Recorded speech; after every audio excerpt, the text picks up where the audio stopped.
Hi, it's Marita with Harmonic Wholeness and author of Living with Grace, a story of love and healing, leaving paw prints on the heart, with another episode, if you will, from the book. So let's get started, shall we?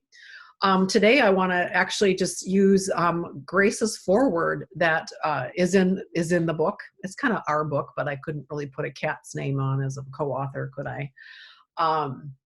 Just start with the forward and see where we end up. So this is what Grace says. This is my story. This is our story. It's a story of how my human loved me despite my imperfections. She loved me through the veil. Her selflessness brought me to acceptance and wholeness. This human wants to make a difference, and I want to share divine wisdom with you. So together, we're bringing you grace. We are bringing you grace. I broke through all of the pain, distrust, and trauma with her help. If I had not trusted, moved through my fear, and dealt with my own trauma, fear, and pain, I would not be writing this book. I would not have a voice. I would have stayed silent. I want to use my voice for many reasons. So you can learn from me and your life can be easier. So you can move through the fear and the letting go. So you can allow people to help you in your struggles. So you can move through, be grounded and rooted in grace, and become an authentic version of your highest, best self. You do not need to die to get there. Let my death be the sacrifice so that you can live with more grace, joy, and bright colored threads in your tapestry. Surround yourself with people who bring bright colored threads to your life. Let others support you. Let them serve you. And then you support others who need you. Bring your bright colored threads to their tapestry. We are all in the business of creating a tapestry with one another. We all wish for bright colors. Trust in yourself more.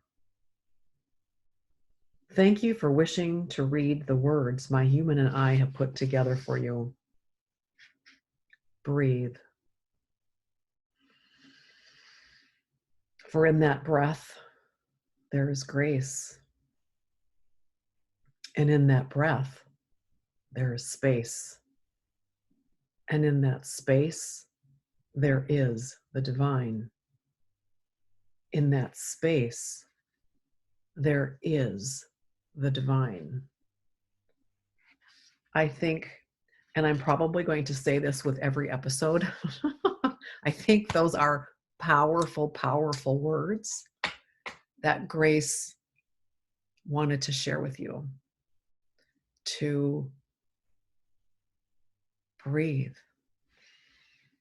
to take that breath and allow there to be space, because when there's space, you open up room for something beautiful to come in, don't you? Who needs you to offer them grace? Where do you need grace? Where is it that you are suffering?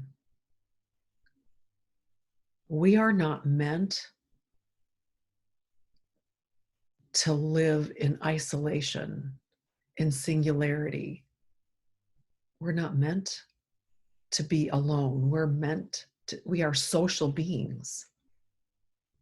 And I'm going to bring in this COVID because it's relevant.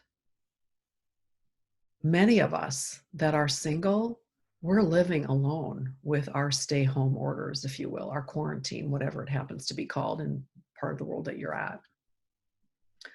And that is super, super hard, especially if you're an extrovert, which makes it all the more important for you to stay connected, not just to yourself, by making and taking time to breathe, to connect with yourself in a deeper way, but to reach out and have a phone conversation with your best friend, with your child, with your parent, with someone that you haven't talked to in a long while.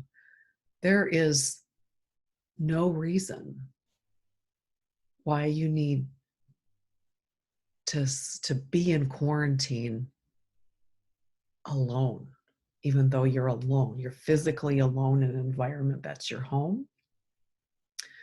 But there is technology. There's no reason you can't pick up the phone, that you can't do a FaceTime or a WhatsApp video or whatever. I mean, it's just, there's such an interesting range. When you hear someone's voice but you don't see them, that's one kind of connection. And then when you have that video connection where you're seeing this person in a two-dimensional manner, that it's like that was refreshing when I did that with my daughter and her husband for my daughter's birthday. That's what we did. And then I heard someone say, who was seeing like a person that she hadn't seen in a long time. She said, "Oh, a third dimensional person," even though they were 20 feet apart. It was just to see somebody in person, even though you couldn't reach out and hug them. There was that connection. So I encourage you during this time, let me just look at her words again, to not suffer in silence, and not just post on social media as a one-way dialogue, but get on the phone, reach out and say, can we do a Zoom? Can we do a FaceTime? Whatever tech pieces you have in place, how can you stay connected in a deeper, richer way? How can you stay connected in a deeper, richer way with those that you love? Let me see, is there anything here that I want to bring up? Yes, allow people to help you in your struggles. I don't think any of us are immune to struggling anyway, but the COVID-19 has brought in a very different kind of element of struggle, from just the daily tasks when we have to go out to go to the grocery store, or if you have to go to a medical appointment, or whatever, whatever you need to do, that now all of a sudden it's not just that quick errand anymore, right? It takes a lot of planning to go out into that environment. It's not just that. The struggles they're different. We're being emotionally drained by, especially if you're watching a lot of the news. So a lot of the media, however you consume the media, if it's on a thread on social media, or if it's news, however, it's still draining, and it instills fear, which is why it's so important that we talked about the other day, to go within, to look at this time as a gift of getting to know yourself on a deeper, different way, and choosing to practice something different, choosing to reinvent yourself, so that on the other side of this, you love yourself in a way that you've never loved yourself before.